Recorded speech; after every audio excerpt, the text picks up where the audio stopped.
ஒருவேளை நம்ம குழந்தைக்கு ஆட்டிசம் இருக்குமா, ஒருவேளை நம்ம குழந்தைக்கு ADHD இருக்குமா அப்படின்ட்டு பயப்படுற பேரண்ட்ஸ். ஆட்டிசம் அப்படின்னு எடுத்துக்கிட்டா பேரண்ட்ஸ் என்ன நினைச்சுக்கிறாங்க, குழந்தைங்க பேசுறாங்க, அது மட்டுமே நம்ம பார்க்க கூடாது. இன்ட்ராக்ஷன் இருக்கா, நம்ம கண்ணை பார்த்து பேசுறாங்களா. அண்ட் ஒரு 18 months டைம்ல ஒரு குழந்தை அட்லீஸ்ட் அம்மாவை பார்த்து அம்மான்னு சொல்லணும், அப்பாவை பார்த்து அப்பான்னு சொல்லணும், கண்ணு காது மூக்குன்னு ஒரு 6 பாடி பார்ட்ஸ் பாயிண்ட் பண்ணணும். வர்ச்சுவல் ஆட்டிசம் இது என்னன்னா, வெறும் இந்த ஸ்க்ரீனையே பார்த்து வளர்ந்துட்டு இருந்த குழந்தைங்களுக்கு இன்டராக்ஷனே இல்லாம ஒரு ஆட்டிசம் மாதிரி ஒரு இதுக்கு போயிடுறாங்க. ஒரு மதர் பீயிங் ஹாப்பி எந்த அளவுக்கு அந்த குழந்தைய வந்துட்டு குட் வேல அஃபெக்ட் பண்ணுது? 100% நம்ம ரொம்ப ஹாப்பியா இருந்தோம்னா மேக்ஸிமம் சான்ஸ் என்னன்னா பாப்பா ரொம்ப ஹாப்பியா ஹெல்தியா பிறக்கிறாங்க. இதுதான் வந்து நிறைய ரிசர்ச்சுமே சொல்லுது. மியூசிக்லாம் கேட்டா கூட பாப்பா உள்ள இருந்து ரெஸ்பாண்ட் பண்ணுவாங்க. ஸோ இந்த மாதிரிலாம் வந்து இது உண்மைதான்.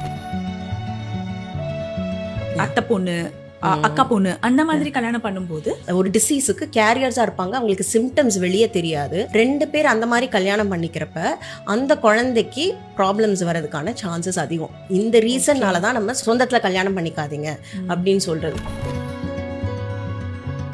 Social media affecting the teenagers. Oh my god, that is a full episode by itself.